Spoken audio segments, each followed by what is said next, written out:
자, 고개 드시고 여러분 반갑습니다. 네. 자, 오늘 보면 날씨도 진짜 좋죠? 네, 화창하고 막 비 오더니 밤새 비 오더라고요. 제가 어제 뭐 작업할 게 있어가지고 새벽 3시 반인가까지 잠 안 잤었는데 비가 계속 내리더니 오늘 아침에 활창하고 좋습니다.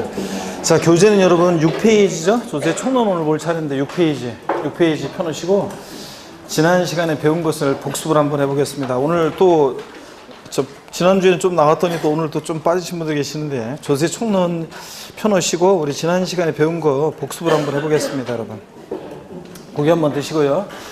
우리가 지난주까지 해가지고 이제 소득세를 자세히 이제 공부했습니다. 자, 먼저요, 양도소득금액 계산 특례라는 걸 배웠는데 이런 게 있었어요. 자, 부동산 등과 토지 건물 부동산에 관한 권리 기타라산 얘네들하고 그 다음에 주식 양도소득금액하고 파생상품 양도소득금액은 구분해서 계산하고 결손금 서로 발생했을 때 통산한다 안 한다? 안 한다고 그랬습니다. 그죠 여러분들? 근데 뭐 토지 건물 부동산에 관한 권리 기타라산 얘네들끼리는 결손금 통산하는데 주식하고 부동산 등과 또는 파생상품하고 얘네들끼리는 통산하지 않는다고 그랬습니다. 자, 그럼 같은 애들끼리는 자, 결손금을 통산할 수 있는데 세율별 공제 원칙이 적용되죠. 그래서 같은 세율이 적용되는 것을 먼저 결손금 통산하고 남는 게 있으면 미공제분은 다른 세율이 적용되는 것을 결손금을 통산하고 그래도 남는 게 있다 그러면 자, 여러분의 양도소득금액에서 발생하는 이 미공제된 결손금이요, 여러분의 퇴직소득금액이나 종합소득금액에서 통산할 수 있다 없다? 없다. 다음 연도로 2월에서 공제받을 수 있다 없다? 없다고 그랬습니다. 다만 주택임대소득에 대한 결손금은 다음 연도로 2월에서 공제받을 수 있습니다. 양도소득은 일시적 우발적 소득이기 때문에 다음 연도로 2월에서 공제받을 수 없고요. 근데 주택임대소득에 대한 사업소득 금액은 다음 연도로 2월에서 공제받을 수 있고요. 그 다음에 우리 지난 시간에 배우자 또는 직계존비속간 증여받은 재산에 대한 이월과세 특례를 공부했는데 요거 나오면 항상 시험 문제 풀 때 만약에 나왔다 그러면 이월과세 특례가 나왔다 그러면 옆에다가 갑을병 요렇게 해놓고 문제를 푸셔야 돼요. 그래야지 헷갈리지 않습니다. 머릿속에 상상해서만 풀려고 하면 헷갈려요. 그래서 이렇게 갑을병 이렇게 해놓고 문제를 푸시면 돼요. 배우자 직계존비속으로부터 다른 건 안 되고 토지 건물 무슨 이용회원권을 증여받았을 때 증여받아서 몇 년 내 양도할 때 특례가 적용돼요? 5년 내 양도할 때 특례가 적용되는데 5년 내 양도. 자, 5년 내 양도해야 되는데 근데 여러분 보세요. 자, 그때 증여자, 그 다음에 수중자, 그 다음에 제3자입니다. 그랬을 때 누가 납세무자입니까? 양도세 납세무자는 누구다?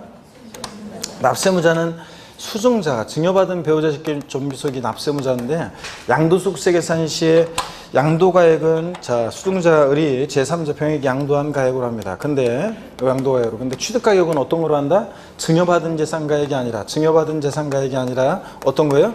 네, 당초 증여자가 취득한 가격을 취득가격으로 해서 양도세 계산하고 그 다음에 양도차익 계산할 때 그렇고요. 그 다음에 양도세 계산 시에 보유기간은 증여받은 날로부터 보유기간이 시작해요. 당초 증여자가 취득한 날부터 양도일까지로 해요. 당초 증여자가 취득한 날부터 양도일까지로 해서 보유기간 계산해서 장기 포유특별공제 적용받을 수 있는지 또 그 다음에 세율 적용시 이런 거 다 언제부터? 증여자가 취득한 날부터 보유기간을 계산하고 그 다음에 증여세, 만약에 수중자의 증여세에 납부한 증여세가 있다 그러면 기납부한 증여세는 양도소득세 계산 시에 이거 어떻게 한다? 필요경비에 산입해서 공제받을 수 있다고 그랬습니다. 원래 양도소득세 계산 시에 우리 필요경비에 기납부한 증여세나 상속세는 옛날에 상속 증여받으면서 냈던 상속세나 증여세는 이번에 팔면서 양도소득세 계산 시에 필요경비에 포함해야 하네요. 안 하잖아요. 원래 취득세 등록면허세는 필요경비에 포함하고 근데 재산세, 종부세 필요경비에 포함해야 하네요. 안 하고 기납부한 상속세, 증여세 원칙적으로 필요경비에 포함해야 하네요. 안 한다고 그랬잖아요. 양도차익 계산할 때. 근데 여기 이율과세 특례 적용될 때만 예외적으로 증여세 낸 거 필요경비 어떻게 한다? 산입해서 공제받을 수 있다고 그랬습니다. 그렇잖아요. 여러분들 이때 증여자, 수중자는 양도소득세 납부에 대해서 연대납세 의무가 있어요 없어요? 어차피 배우자 직계존비속은 한 몸이니까 연달합세무 있다 없다? 없다. 이렇게 해서 자, 요 내용이 핵심이잖아요. 이율과세 특례. 그래서 갑을병 이렇게 해놓고요. 다만 배우자 간에 증여받아가지고 양도할 시점에 혼인관계가 소멸됐을 때 특례 적용해야 하네요. 부부로부터 배우자로부터 증여받아서 양도할 시점에 자, 이혼했어요. 혼인관계가 소멸됐을 때 특례 적용해야 하네요. 한다고 그랬습니다. 그렇지 않으면 사람들이 다 가짜라다 이혼한다고 그랬잖아요. 그 다음에 다만 사망으로 혼인관계가 소멸될 때는 특례 적용한다 안 한다? 안 한다 그랬습니다. 그 다음에 또 증여받아서 2년, 증여받고 나서 2년 내에 수용당했어요. 수용으로 양도할 때 특례 적용해야 하네요. 내 의지로 양도한 거 아니잖아요. 수용으로 양도할 때는 특례 적용한다 안 한다? 안 하고. 그 다음에 또 1세대 1주택 비과세요건을 갖춘 주택을 자 증여받아서 양도할 때 특례 적용한다 안 한다? 안 합니다. 어차피 1세대 비과세, 비과세니까. 그 다음에 다만 또 특이한 게 재작년에 자 1세대 1주택인 고가주택을 증여받아서 양도할 때 특례 적용한다 안 한다? 안 한다는 거 이거 주의하라습니다. 1세대 1주택인 고가주택은 원래 양도세 과세되잖아요. 그런데도 1세대 1주택인 고가주택을 증여받아서 양도할 때 특례 적용한다 안 한다? 안 합니다. 또 이율과세 특례를 적용해서 계산한 결정세액이 이율과세 특례를 적용하지 않고 계산한 결정세액보다 더 적어요.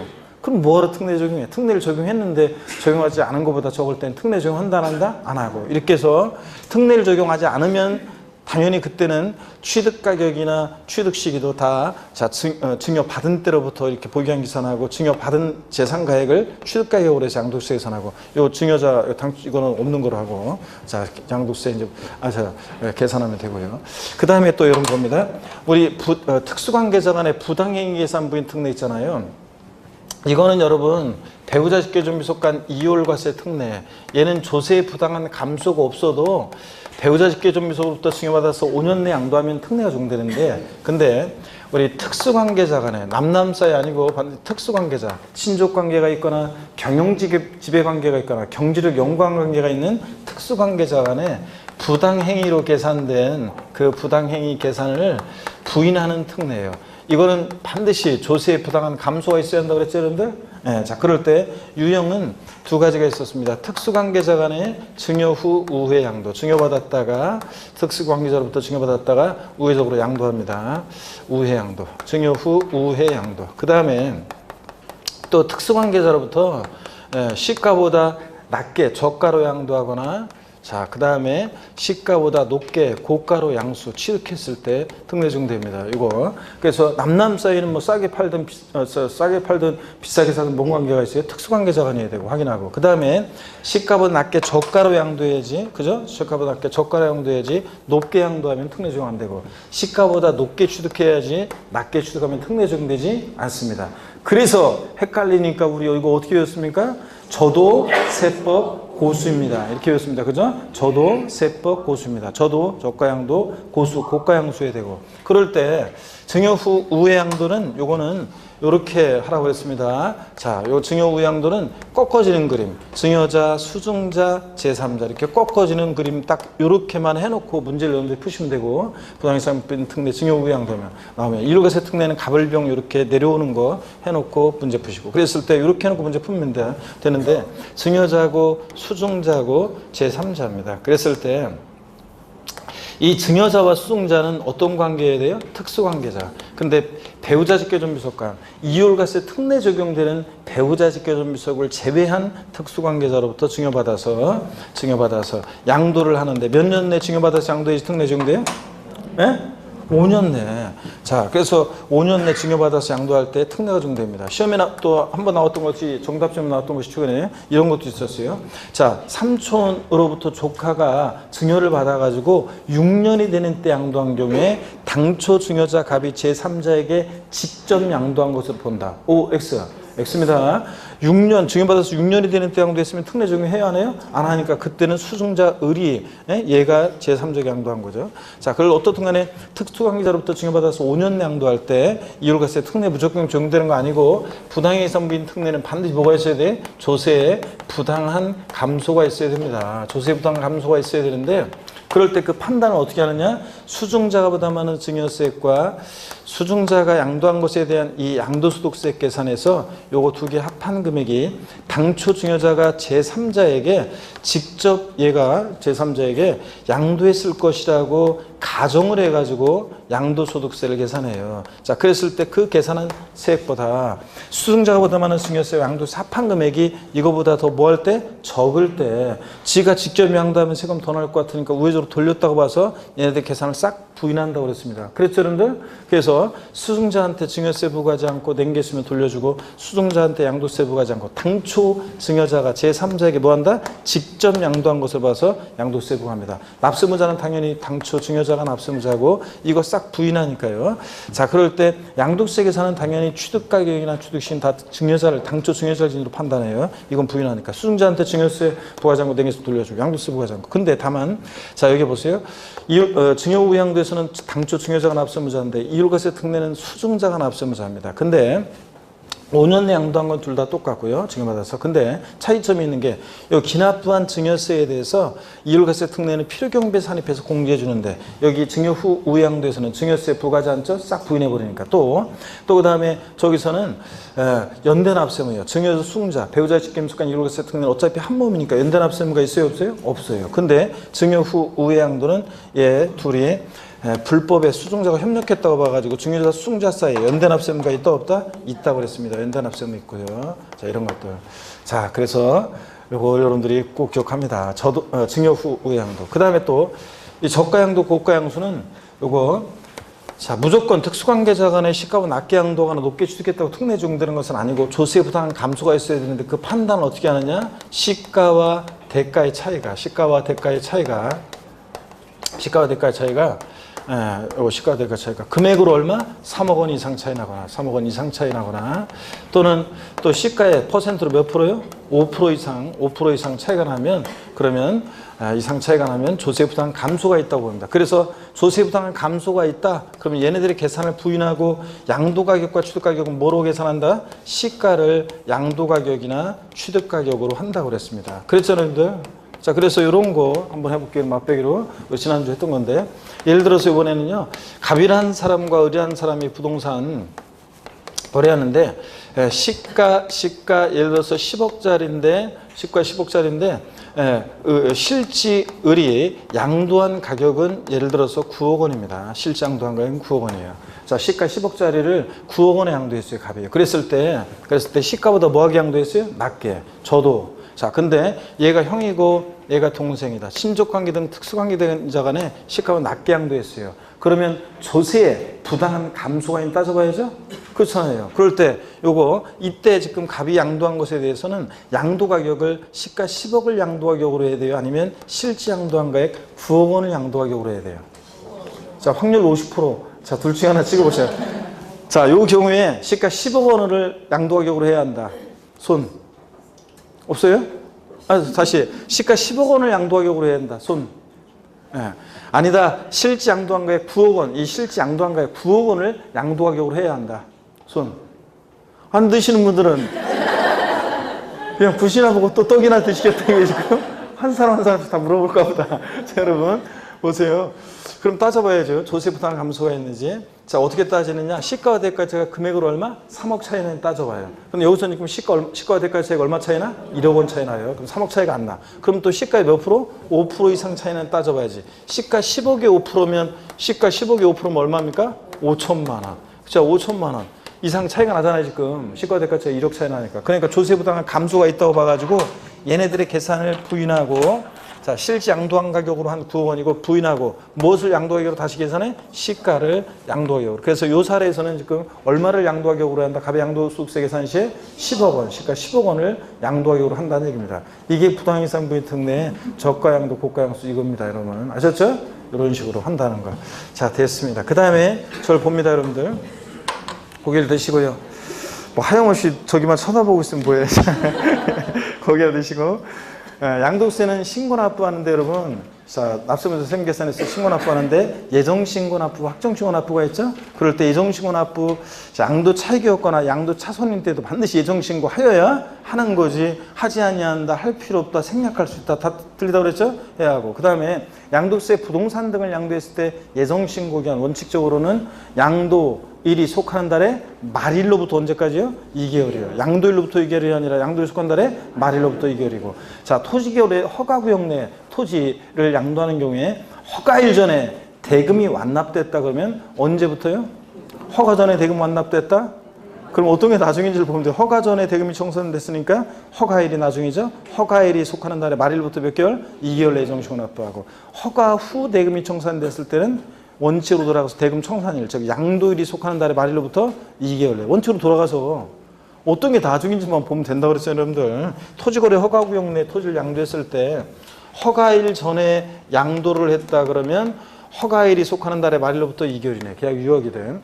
허가 후 대금이 청산됐다. 허가 후 대금이 청산됐다 그러면 원칙으로 이건 허가받아서 계약은 유효하지만 양도가 없으니까 원칙으로 돌아가서 양도일이 속하는 달의 말일로부터 2개월이네. 어떤 게 나중인지만 보시면 되죠? 이런 거. 그 다음에 또 여러분, 자, 주식. 자, 출자지분 양도했을 때 비상장 주식을 양도했다. 양도일이 속하는 언제? 분기 아니고 반기의 말일로부터 2개월이네. 상반기, 하반기로 나눠서 양도일이 속하는 반기의 말일로부터 2개월이네. 상반기, 하반기로 나눠서 뭐 3월 25일 날 양도했다. 자, 비상장 주식. 그럼 반기 말일이니까 6월 30일. 그때부터 2개월이니까 언제? 8월 30일. 뭐 9월 달에 비상장 주식 양도했다. 하반기 말일은 12월 30일이니까 그때부터 2개월이니까 다음 연도 2월 말. 이렇게 이런 식으로. 자, 그 다음에 부담부 증여시 양도소득세. 우리 전국모의고사 다른 데 보면 아마 이거 이미 3, 4월 달 문제에서는 이미 다 문제로 다 어느 회사든 누가 출제하든 냈을 건데 3, 4월 달 계속 나올 건데 자, 부담부 증여시 양도소득세 자, 예정신고기한은 언제부터 언제까지요? 부담부 증여시 양도소득세 양도일이 속하는 달에 말일로부터 언제까지? 3개월 내 예정신고를 납부한다는 거. 2개월 아니라는 거. 이런 것들 꼭 기억하시고. 아까 토지거래 허가구역 내에서 허가일 전에 계약에 해제가 허가구역에 해제가 있었을 때는 허가 전에 허가구역에 해제가 있었을 때는 해제일이 속하는 달에 말일로부터 2개월이네. 해제일이 속하는 달에 말일로부터 2개월이네. 아까 그거 빼먹고. 그 다음에 양도세 확정신고 납부, 양도소득 과세표준금액이 없거나 결손금이 있는 때도 반드시 확정신고하여야 합니다. 하지 아니한다, 할 필요 없다, 생략할 수 있다, 다 틀리고 과세표준금액이 없거나 결손금이 발생한 때도 반드시 확정신고 해야 되고요. 그 다음에 양도소득세 여러분 확정신고는 일반적으로 양도일이 속하는 과세기한에 언제? 다음 연도. 이런 거 상처럼 알고 있어야 되는데 지금 몇 달을 공부했는데 양도소득세 확정신고기한은 양도일이 속하는 과세기한은 언제? 다음 연도 5월 1일부터 5월 30일까지고. 그 다음에 여러분요. 또 우리 양도소득세요. 자, 우리 예정신고 불성실하면 무조건 가산세입니다. 확정신고 안 해도 가산세입니다. 어떤가 예정신고에 대한 가산세는 신고행위와 납부행위 구별해서 신고불성실 가산세율은 의무위반의 정도에 따라 40%, 20%, 10% 하루만 지나도 깔아놓고 또 하루하루 지날 때마다 납부불성실 가산세 1만 분의 3율로 납부불성실 가산세 가산되고요. 그런데 예정신고 한자는 확정신고하지 아니할 수 있습니까? 예? 예정신고 한자는 확정신고하지 아니할 수 있습니까? 하지 아니할 수 있습니다, 여러분들. 세금계산 달라질 경우인데 뭐라고 또 하는데 또 신고해요. 예정신고 한자는 확정신고하지 아니할 수 있습니다. 다만 누진세율 적용 대상 자산 같은 것을 2회 이상 여러 번 양도할 때 마지막에 합산하면 과표 달라지고 세율 달라지는 이런 경우에는 반드시 다음 연도에 요거 요거 합산해가지고 세금계산에서 다음 연도에 확정신고를 하여야 하는 경우도 있다고 그랬습니다. 세금계산 달라지거나 그럴 때는. 그래서 여러분, 그 다음에 또요, 예정신고를 불성실했어요. 다음 연도에 확정신고를 이행하면 예정신고 불성실에 대한 가산세는 적용되지 아니한다. 아니라고 그랬죠? 예정신고, 확정신고는 남남이라고 했어요. 예정신고 안 했다? 다음 연도에 확정신고를 하더라도 무조건 예정신고 불성실에 대한 가산세는 적용됩니다. 그래서 여러분들 부동산 팔면 무조건 양도일이 속한 달에 말일부터 2개월 내에 뭐를 해야 돼? 예정신고 납부를 해야지. 안 하고 가만히 있다가 넘어가면 안 된다고 그랬습니다. 가산세 무조건 적용되고. 근데 다만 올해 이제 신설된 규정이 예정신고를 불성실했는데 근데 다음 연도에 확정신고를 이행하게 되면 예정신고 불성실에 대한 무신고, 과소신고, 가산세 어떤 혜택을 준다? 깎아줍니다. 몇 프로 깎아준다? 무신고, 과소신고, 가산세 몇 프로? 50%를 감면해 준다는 거. 2018년도 개정세법 꼭 알아두시고 알아두시고. 그러니까 만약에 양도일이 속한 달 말일부터 2개월 예정신고 납부를 못했어요. 어떻게 하다가? 그럼 반드시 다음 연도에 확정신고 납부를 해야지 그래도 그나마 가산세 10%가 줄어든다고 그랬습니다. 자, 그 다음에 이런 것들을 공부했고. 자, 우리요. 국외 소지하는 자산에 대한 양도세 납세무자는요. 비거주는 안 돼요. 자, 거주해야 되는데 그냥 거주 안 되고 양도일 현재 계속해서 몇 년 이상? 5년 이상 주소고소를 둔 고자만이 납세의무가 있다고 그랬습니다. 그죠, 여러분들? 자, 국외산 양도와 국내산 양도에서 과세 대상에서는 차이점이 뭐 다른 건 다 똑같은데 하나가 있어요. 등기 여부와 관계없이. 자, 국내산 양도 시에는 부동산 임차권은 반드시 등기된 부동산 임차권만 대상이지 미등기 부동산 임차권 대상이 아닙니다. 근데 국외산 양도 시에 자, 부동산 임차권은 등기와 무관하게 대상이 된다. 국외산 양도 시에는 자, 보세요. 등기와 관련한 내용이라든가 기준시가에 관한 내용은 적용이 있다 없다? 없다. 우리나라가 전 세계 부동산 등기부 어떻게 관리하고 기준시가를 어떻게 매겨요? 남극, 북극, 아프리카, 아시아, 아메리카, 오세아니아 얘기해드렸죠? 네, 그렇기 때문에 그런 내용 적용이 없다. 또 양도가액 산출할 때 국외산도 실지거래가액으로 계산하는 게 원칙입니다. 다만 실거래가가 불분명하다 그러면 그 나라의 현황을 반영한 시가로 계산할 수도 있긴 있습니다. 또 외국에서 거래했으니까 외화를 우리나라 돈 환산해야 되는데 외화를 원화로 환산할 때 양도일 현재, 등기일 현재 아니고 수령일 현재, 수령하거나 지출한 날 현재, 수령일 또는 수령일이나 지출한 날 현재 그 외국환 관리법에 따른 기준 환율이나 재정 환율에 의해서 외화를 원화로 환산해서 계산합니다. 그 다음에 국외산 양도시에 여러분요, 국외산 양도시에 그 외국에서 세금 낸 것은 우리나라에서 또 과세하니까 이중과세를 피하기 위해서 공제를 해주는데 필요경비에 산입하는 방법과 산출세액에서 세액 공제하는 방법 두 가지가 있고 우리가 선택해서 공제받을 수 있습니다. 둘 중에 하나만 해야 한다 그러면 틀려요. 예, 둘 중에 선택해서 공제받을 수 있고 그 다음에 또 저를 봅니다 여러분. 그 다음에요. 자, 국외 1년 미만 보유하고 양도하는 국외 소지하는 토지 양도시 양도세 세율은 몇 프로 정도입니까? 국외에 소지하는 토지입니다. 1년 미만 보유하고 양도합니다. 양도세 세율은 몇 프로 정도 됩니까? 자, 그렇습니다. 국외에서 소지하는 자산에 대한 토지, 건물, 부동산에 관한 걸 기타 자산은 무조건 보유량 관계없이 몇 프로? 6에서 42% 초과손실세율 정도 되는 거지. 1년 미만 보유했다고 그래가지고 국내산 양도시처럼 50%, 40% 이런 거 있다 없다? 없다. 미등기에 대한 70% 세율 적용이 있다 없다? 없다 이런 거. 자, 꼭 기억하시고. 국외산 양도했을 때요. 장기 보유투명제 받을 수 있어요 없어요? 없다고 그랬습니다. 우리가 다른 나라 국가경영지까지 뭐하러 신경 써요? 장기 보유 안 해줍니다. 국외 소지하는 자산 양도했을 때 기본공제는 받을 수 있습니까? 기본공제는 하여튼 싹 다 깔아줍니다. 미등기 양도만 하면. 그 다음에 물납 허용됩니까? 국외에선? 안 돼요. 분할납부 됩니까? 안 돼요? 분할납부는 된다니까. 물납은 안 되고 뭐는 되고? 분할납부는 되고. 넉넉히 대답하지 말고 여러분. 자, 그 다음에 또 이런 것들을 우리가 공부했습니다. 자, 오늘 여러분들이요 조세 총론으로 가겠습니다. 그래서 이런 거 꼭 기억할 수 있겠습니까, 여러분? 이 정도? 그래서 이렇게 해서 이런 것들 딱딱 기억하시고요. 6페이지입니다. 조세 총론으로 갑니다, 여러분. 자, 조세 총론 고개 한번 드시고 이쪽에 가서 한번 보겠습니다. 여러분, 조세 총론이 있잖아요. 조세 총론. 조세 총론은 한두 문제 출제되는데 두 문제 정도 출제 예상하시면 된다고 그랬습니다. 작년에도 그렇고 재작년에도 그렇고 조세 총론이 3문제 나왔어요. 올해도 또 한 문제 나올 수는 있어요. 그렇지만 또 예전에 두 문제씩 나왔고 그래서 기본적으로 조세 총론에서 한 문제 나올 수 있지만 한 두 문제 정도 출제 예상하는 것으로 이렇게 공부하시면 되겠습니다. 한 문제 나올 수 있고요. 자, 그 다음에 어떤 것들을 우리 공부했냐면 조세의 부분에서는 뭐 그냥 읽어보는 건데 물납, 분할납부에 대한 것만 좀 주의하시면 되고요. 허용되는 세목들. 그 다음에 우리가 조세의 분류, 세금을 이렇게 저렇게 분류하는데 이 조세 분류는 시험에 출제가 되는 부분이라고 그랬습니다.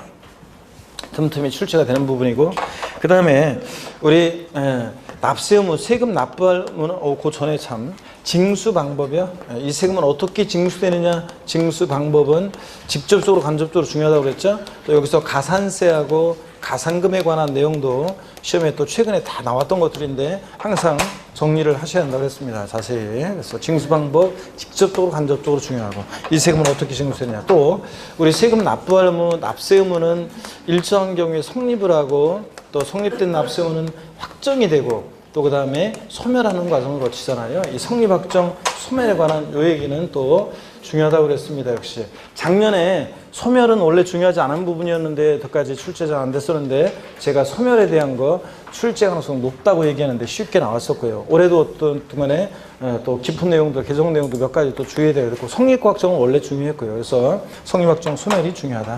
그 다음에 또 우리가 국세, 지방세 같은 조세 채권은 일반 채권이나 공과금보다 우선하는 것이 원칙이죠. 자, 채무자의 재산이 국매나 경매에 넘어갔다. 매각대금에서 누가 우선해서 가져갈 것이냐? 그럴 때 세금이 일반 채권이나 공과금 등보다 자, 우선하는 것이 원칙입니다. 근데 예외도 있죠? 세금보다 국세지방세보다 더 우선하는 것들이 있는데 그런 것에 관한 것도 그렇고요. 여기 최근에도 나왔고요. 예전에도 몇 번 나왔고요. 이것도 또 역시 주의해서 보셔야 됩니다. 그 외에 이제 나머지 잡다한 내용들 이제 권리구제라든가 뭐 등등 여러 가지 그런 것들은 우리가 살짝 또 한번 혹시나 해서 한번 보도록 하겠습니다. 이런 것들 위주로 저희 총론 한두 문제 출제 예상하시면 되고요. 자, 그러면 교재를 보겠습니다. 여러분들 6페이지입니다. 요약집 6페이지. 자, 보겠습니다. 네. 자, 여러분 6페이지 한번 본격적으로 보겠습니다. 01번 조세의인데요. 조세의에서는 일단 요거 1번은 자, 별표시 하나 하시고요. 기본서에 나와 있는 조세의는 뭐 별로 의미가 없고 여기 나와 있는 물납, 분할납부 허용되는 세목이 있잖아요. 이건 상식처럼 꼭 반드시 우리가 알고 계셔야 됩니다. 세금 납부 이행 방법 원래 금전 납부가 원칙이고 일시불 납부가 원칙이잖아요. 근데 자, 금전 납부 원칙에 의해서 뭐 허용된다? 물납 허용되고 또 그다음에 일시불 납부 원칙에 의해서 뭐 허용된다? 분할 납부도 허용이 된다고 그랬습니다. 자, 그럴 때 물납 허용되는 세금과 분할납부 허용되는 세금은 상식처럼 알고 있어야 되는데 자, 그 다음에 물납이 허용되는 세금 지방세에서 뭐만? 재산세만 허용되고 국세에서 물납은 뭐만 허용된다? 상속세만 허용됩니다. 다른 세금들은 안 되고 분할납부요 지방세에서 재산세 허용됩니다.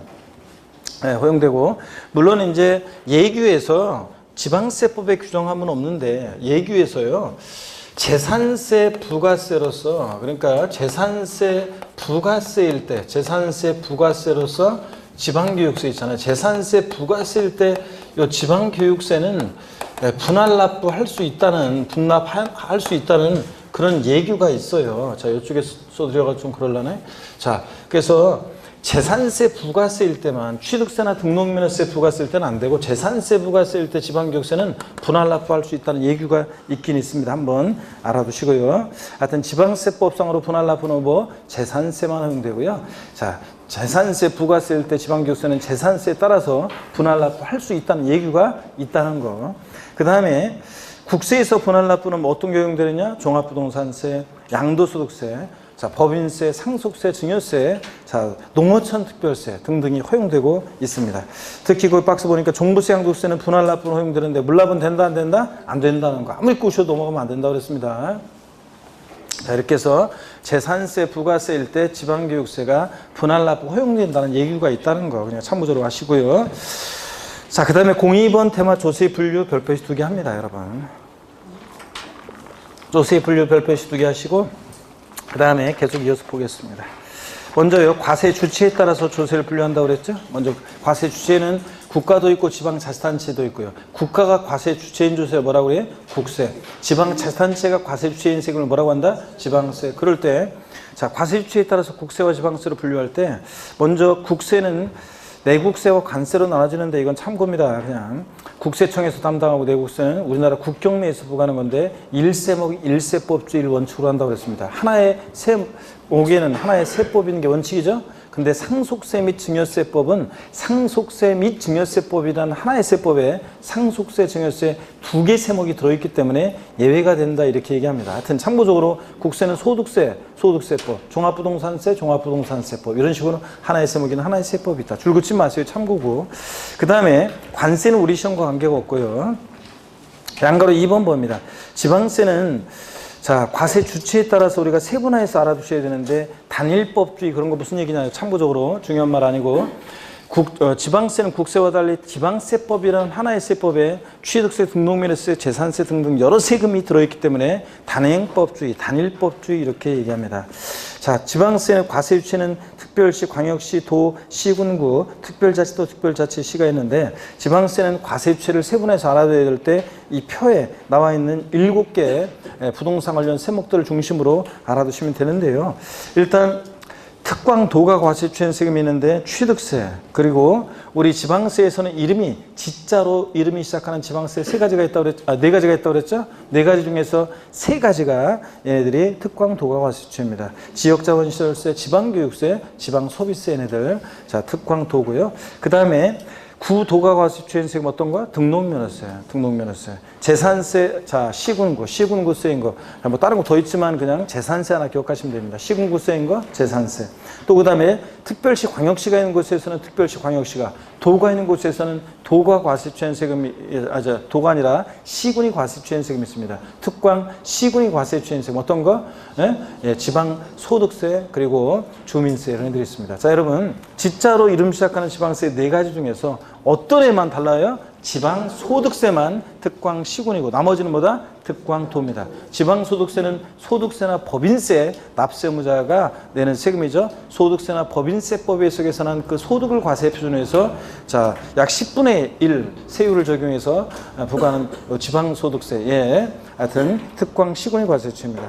뭐 주민세도 특광 시군이고요. 참고적으로. 그다음에 특별자치도나 특별자치시가 있는 곳에서는 11개 지방세 세금에 다 과세표시가 된다고 그랬죠? 그러니까 우리가 재산세, 시군구세인데 그 다음에 특별자치도, 특별자치시 뭐 이런 식으로 해서 뒤에 다 들어가는데 그렇게 또 특별자치도, 특별자치시를 뭐 따로 그냥 기억할 거 없고 11개 지방세 세금에 다 과세표시가 된다. 이 정도만 아시면 됩니다. 고기를 드시고요.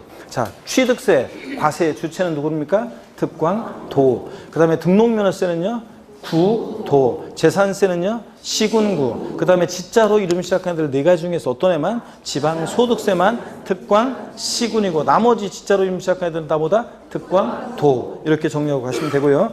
그 다음에 국세와 지방세 세금들이 양가로 3번에 열거가 되어 있는데요. 옛날 시험은 다음 중 지방세 세목으로 옳게 짝지어진 것은 다음 중 국세 세목으로 옳게 짝지어진 것은 이런 문제가 나왔는데 요즘은 그런 문제 안 나옵니다. 그건 옛날 초창기 시험 문제고 지금은 다음 이러이러한 지방세는 다음 국세 중 이러이러한 조세는 그래서 어떤 내용을 물어볼 때 얘가 국세인지 지방세인지 그걸 문제를 잘 봐야지 자 그냥 이 어떤 내용만 보고서 답을 고르면 어이없이 틀립니다. 국세만 고르라고 하는지 지방세만 고르라고 하는지 지방세 중에서 이런 내용이 해당되는 건지 국세 중에서 이런 내용이 해당되는 게 어떤 건지 이런 거 문제 풀 때 잘 보라고 그랬습니다.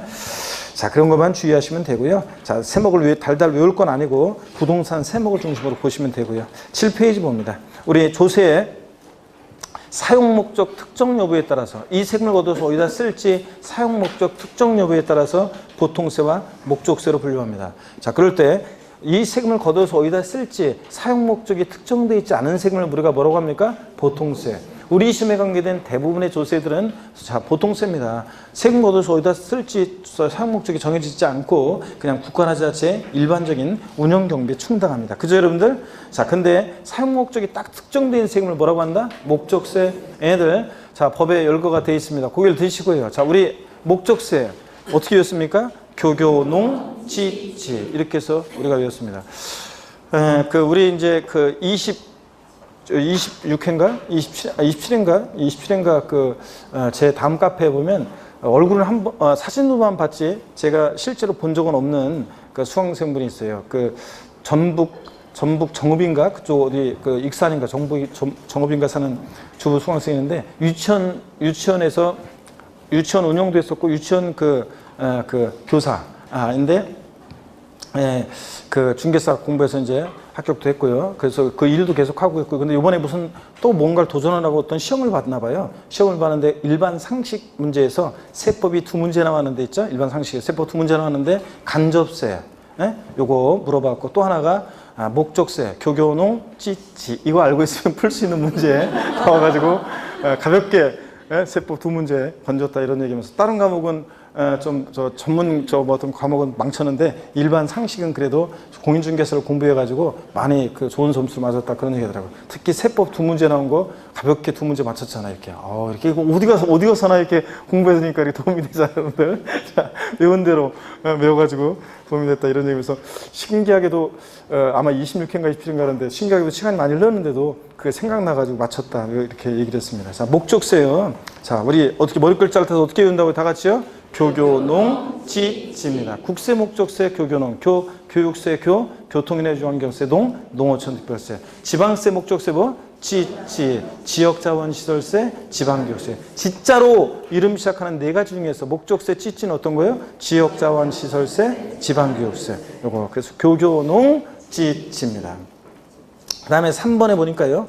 유통세, 보유세인데 자 우리 시험에 관계된 주요 부동산 세금들 중에서 유통 과정에서 부과되는 세금이요. 자, 유통이다 그러면 왔다 갔다 하는 거니까 취득한다 소유권 오고 양도할 때 가는 거죠. 그러니까 취득과 양도 관련된 조세를 유통과세라고 하는데, 그러니까 어떤 거예요? 취득세, 등록면허세, 양도소득세 같은 세금을 우리가 뭐라고 한다? 유통과세. 상대되는 개념으로 보유과세, 재산 보유의 담세력 보고 부과하는 세금, 재산세. 그 다음에 친구, 재산세라면 항상 따라다니는 애 누구라고요? 지역자원시설세, 특정부동산분. 소방시설 같은 공동시설을 유지관리하는 목적으로 특정 부동산 보유자에게 부과죠. 그러니까 보유시에 부과되고, 그 다음에 대표적인 국세 중에서 재산 보유세 어떤 거? 종합부동산세. 그래서 재산세, 지역자원시설세, 특정부동산분, 종합부동산세는 대표적인 보유과세입니다. 자, 그 다음에 4번에 보니까요, 세목별 세율 구조입니다. 얘가 비례세율 구조로만 되어 있느냐, 누진세율 구조로 되어 있느냐, 이런 것들. 비례세율은 과표 크기와 상관없이 세율이 일정한 게 비례세고, 누진세율은 과표 커지면 세율이 높아지는 건데, 취득세, 등록면허세는 비례세율 구조로만 되어 있습니다. 누진세율 적용되지 않아요. 시험에서 직접적으로 취득세는 비례세다, 누진세다 뭐 이런 걸 물어볼 수도 있지만, 뭐 지문에 혹시 취득세는 과세 표준금액의 크기에 따라, 즉 취득 가격의 크기에 따라 세율이 누진적으로 증가하는 조세다, 이런 표현 나오면 틀리는 거죠. 취득세는 뭐다? 비례세율입니다. 과표 크기와 상관없이 세율이 일정해요. 등록면허세도 그렇고요. 근데 재산세는 비례세율과 누진세율이 다정되고요. 종합부동산세는 누진세율 구조로만 되어 있고요. 양도세는 비례세율, 누진세율 다정됩니다. 그래서 여러분요, 이거 세목별 세율 구조를 외우는데 저를 보세요. 비누, 비누요. 이렇게 외워요. 아, 우리 그런 거 있잖아요. 제가 우리 여러분들 이런 거 못하면 음치예요. 저를 보세요. 이런 거 못하면 음치니까 오늘 수업 끝나고 가실 때 자가 진단해보고 이거 못하면 아, 나는 음치구나 이렇게 생각하시면 돼요. 자, 부동산세법이라고 있으면 이런 거 있잖아요. 부동산세법, 부동산세법, 부동산세법, 이거 못하면 음치예요. 이거 안 되면. 높낮이가 음치라는 게 그 높낮이가 거의 없이 똑같이 부르는 사람들 있잖아요. 이렇게 올라갈 때 안 올라가고 똑같이 부르는 사람들인데 이거 못하면 음치니까 자가 진단해 보시고요. 자, 우리 세목별 세율 구조, 취득세, 등록면허세, 재산세, 종부세, 양도세. 우리가 공부 그렇게 했잖아요. 5개 주요 세목. 그러니까 길게 끌어야지. 취득세, 등록면허세는 비누, 비누입니다. 취득세, 등록면허세는 비례세율이고, 재산세 비누, 종부세 양도세 비누. 자, 그래서 다 같이 에브리바디 큰 소리로 시작. 비누, 비누. 이렇게 여러분들이 외우고 합니다. 비누, 비누. 이렇게. 자, 이거 안 되는 분들은 음치예요. 이거 안 되면. 자, 그래서 이렇게 하시고, 그 다음에 5번에 조세의 독립성 여부에 따른 분류 있잖아요. 자, 여기를 한번 보겠습니다. 물론 여기에 이제 우리가 기본서 기초과정 공부할 때는 간접세, 직접세 이런 것도 있었는데 조세 분류에 제가 그런 건 다 뺐습니다. 간접세, 직접세는 아까처럼 그렇게 일반 상식 문제 풀 때 조세 총론 우리가 기본서 기초 이론 같은 거 강의할 때는 설명드렸지만 시험에서 직접적으로 직접세냐 간접세냐 물어보지 않기 때문에 제가 생략했고요. 5번 조세 독립성에 따른 분류, 독립세와 부가세요. 자, 우리 심에 관계된 주요 세금들은 다 독립세입니다. 독자적으로 부과해요. 근데 이 독립한 세금의 반을과 실처럼 부과해서 받는 세금을 부가세라고 한다고 그랬죠? 그랬을 때 국세 중에서 부가세목은 교육세하고요. 교교농, 목적세 중에서 자, 교육세하고 또 뭐가 있어요? 농어촌 특별세가 국세 중에서 부가세고, 지방세 세목 중에서 부가세가 있는데 어떤 게 있습니까? 지방교육세가 있습니다. 그래서 지방교육세는 자, 지방세 중에서 부가세고요. 자, 그러면요, 여러분. 부동산 관련 5개 본세목 중에서요, 그 부가세가 어떤 건지, 본세목과 그 부가세가 어떤 건지를 반드시 이거를 우리가 외우셔야 됩니다. 취득세 부가세목은 뭐가 부과되느냐? 일단 농어촌 특별세하고 뭐가 부과된다? 지방교육세. 농특세, 지방교육세가 부가세라는 건 상식처럼 알고 계셔야 되고요. 그 다음에 이제 그 농특세를 어떻게 구하느냐? 취득세 부가세로서 농특세 어떻게 구하느냐? 표준세율을 2%, 1,000분의 20, 표준세율을 2%로 적용해서 산출한 취득세액의 몇 프로? 10%예요. 근데 시험에서 이걸 어떻게 바꾸느냐? 취득세, 부가세로서 농어촌 특별세는 취득세 표준세율을 적용하여 산출한 세액의 100분의 10으로 부과된다. OX예요. X입니다. 제가 뭐라고 그랬어요? 표준세율을 적용하여. 이러면 틀려요. 표준세율 반드시 몇 프로로? 2%로 적용하여. 이 말이 빠지면 틀려요. 표준세율을 2%로 적용해 산출한 세액의 취득세액의 10%. 또는 취득세 감면받은 게 있을 때는 또 감면받은 세액의 20%로도 농특세가 부과됩니다. 동그라미 니은번 중과기준세율 특례세율 적용될 때 취득세 우리 배웠어요. 중과기준세율 특례세율 적용되는 경우 간주취득, 의제취득 등의 경우와 건축물 개수로 가액의 증가, 차량 개장비, 선박 종류 변경으로 가액 증가, 토지 지목 변경으로 가액 증가, 과점주주의 주식취득 같은 간주취득의 경우 토지 지목이 묘지인 토지를 취득하거나 레저시설 같은 골프연장 같은 시설물 취득하거나 임시건축물 존속기간 1년을 초과하는 임시건축물 취득하거나 이랬을 때 어떤 세율 적용한다? 중과기준세율 특례세율 적용하는데 이 중과기준세율 특례세율은 법에 딱 정해져 있어요. 취득세와 등록세를 통합하면서 옛날에 조정세율 필요해서 만들어낸 건데 학자들, 저 공무원들이 중과기준세율을 1,000분의 22%라고 그랬습니다. 그랬죠? 아이고 다 까먹었어요 여러분들. 중과기준세율은 2%입니다. 그래서 중과기준세율 특례세율이 적용될 때는 그 중과기준세율을 적용해서 계산한 취득세가 10% 부과돼요. 아 알겠네. 웃다튼 간에 취득세 부가세로서 농특세 구할 때는 세율을 몇 프로를 적용해? 2%를 적용합니다. 그 다음에 자 지방교육세가 또 부과되는데 단 가로 안에 보니까 중과기준세율이 적용되는 경우는 제외. 그래서 여러분요 중과기준세율 특례세율이 적용될 때는 취득세 부가세로서 농특세는 부과되는데 지방교육세는 부과되지 않아요. 이런 거 지금 처음 배우는데 나중에 이제 사람 문제를 통해서 연습할 거예요. 이런 것들 어떤 경우에 이렇게 취득세 부가세로서 중과기준세율 특례세율 적용될 때는 취득세 부가세로서 농특세는 부과되는데 지방교육세 부과되지 않고. 기억번 지방교육세 어떻게 구하느냐? 취득세 표준세율에서 1,000분의 22%를 뺀 세율을 적용하여 산출한 취득세가 몇 프로? 20%로 지방교육세 부과됩니다. 자, 그리고 니은, 디귿 이런 것들은 일단 잠깐 나중에 또 볼 거고요. 그러면 기억번 그러면 취득세 부가세로서 농특세하고 지방교육세는 어떻게 구하느냐 한번 구해 볼게요, 여러분들. 여기 보세요. 취득세 부가세로서 농특세 지방교육세 어떻게 구하느냐. 지난번에 우리 3, 4월 과정에서 살짝 맛배기로 설명드린 것 같기도 하고 안 한 것 같기도 하고 여기 봅니다. 갑과 을이 부동산을 매매하는데요. 매매해요. 근데 상가를 매매했습니다.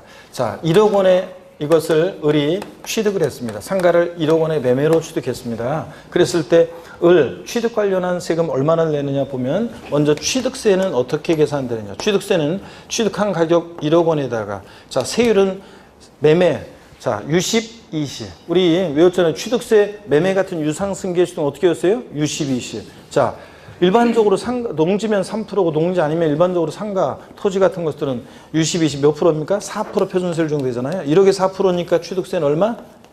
얼마입니까? 400만 원. 취득세 1억에 4%니까 400만 원. 그 다음에 취득세 부가세로서 우리가 농특세도 부과되는데 농어촌 특별세는 어떻게 구하느냐? 취득가격에다가 세율을 농특세 구할 때 몇 프로를 정해? 항상 취득세 부가세로 농특세는 세율을 몇 프로를 적용해서 계산해요? 2%. 표준세율을 2%로 적용해서 표준세율을 2%로 적용해서 산출한 세액입니다. 그러니까 얼마예요? 200만 원. 표준세율을 2% 적용해서 산출한 세액에 몇 프로로요? 10%로 농특세 부과돼. 200만 원에 10%니까 얼마입니까? 20만 원의 농특세 계산되고 그 다음에 취득세 부가세로서 또 지방교육세도 구해야 되는데 지방교육세요. 취득가격에다가 자 취득세 부가세로서 지방교육세 구할 때는 표준세율에서 지금 표준세율은 몇 프로예요? 4%잖아요. 상가를 매매로 취득할 때 4%잖아요. 표준세율. 표준세율이 몇 프로를 빼? 표준세율이 몇 프로를 빼라고 그랬어요? 아까 2%를 뺀 세율을 적용해요. 표준세율 2% 여기서 빼니까 여기서 몇 프로예요? 2%.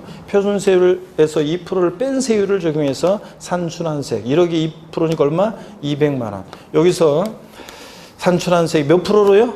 20%로 지방교육세 부과돼. 200만 원에 20%니까 얼마요? 40만 원이요. 자, 이렇게 해서 여러분들 우리가 1억짜리 상가를 매매로 취득했다. 자, 그러면 취득 관련한 조세는 토탈에서 우리가 얼마의 취득 관련 세금을 내느냐? 취득세 400, 농특세 20, 지방교육세 40. 그래서 460만 원. 약 우리가 4.6% 유상거래로 일반적인 부동산을 유상승계 취득하면 약 4.6%의 취득 관련 세금을 내는 겁니다. 이런 식으로. 아시겠습니까, 여러분? 이렇게 해서 자 취득세 매매로 뭘 취득했다? 4% 세를 정해서 취득세 구하고 그 다음에 취득가격에다가 농특세는 표준세를 몇 프로를 적용해 항상 2%를 적용해서 산출한 세액의 10% 농특세고 지방교육세는 표준세율 몇 프로를 빼? 2%를 뺀 세율을 적용해서 산출한 세액의 20%로 지방교육세 부과되고요. 아시겠습니까, 여러분? 이런 식으로 구한다는 거. 요것만 딱 알고 있으면 비슷비슷하게 나온 문제 혹시라도 나오면 응용해서 다 할 수 있습니다. 자, 이렇게 해서 취득세 부가세로서 뭐가 부과된다? 농특세, 지방교육세. 자, 됐습니다. 일단은 그 아래를 좀 보세요, 여러분들. 예. 그 다음에 등록면허세 부가세목은 뭐가 부과된다고요? 지방교육세가 부과됩니다. 등록면허세 몇 프로? 20%로. 등록면허세 10만 원이면 2만 원 지방교육세. 필기 이따 하시고 일단 이거 보세요. 자, 그 다음에 등록면허세는 감면받은 게 있을 때는 감면세 몇 프로? 20%로 농특세가 또 부과될 수 있고요. 감면받은 게 없을 때는 자, 등록면허세 부가세는 뭐만 부가세로 부과된다? 지방교육세만. 취득세는 감면받은 게 없어도 농특세, 지방교육세 부과되고요. 재산세 부가세는 뭐가 부과된다? 재진이. 지방교육세가 재산세 몇 프로? 20% 부과됩니다. 재진이. 그 다음에 외웠잖아요. 재산세 부가세는 우리 어떻게 외우라고 그랬습니까? 재진이. 사람 이름으로. 자, 재산세 부가세는 재진이 이렇게 외웠습니다. 우리가 재산세 부가세 목은 사람 이름으로 재진이. 재진이. 재산세 부가세는 지방교육세가 몇 프로? 재산세가 20% 부과된다고 그랬습니다. 그랬잖아요. 예. 그 다음에 종부세 부가세목은 농어촌특별세가 부과되는데 자, 종부세가 몇 프로? 20%. 그래서 종합부동산세 부가세는 우리가 어떻게 외웠습니까? 종농이 사람 이름으로. 자, 종농이. 그래서 종부세 부가세목은 농어촌특별세가 부과되는데 종부세가 몇 프로? 20% 부과된다. 그래서 재산세는 재진이. 종부세 부가세는 어떻게 외운다? 종농이 이렇게 외우라고 했습니다. 재진이, 종농이 이렇게.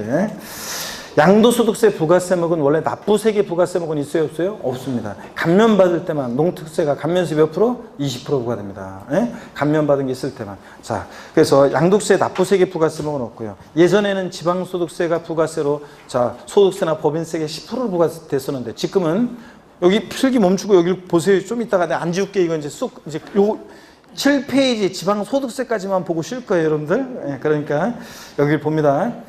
자, 그래서 지방소득세는 예전에 소득세나 법인세가 10% 부과됐었는데 지금 부과되지 않습니다.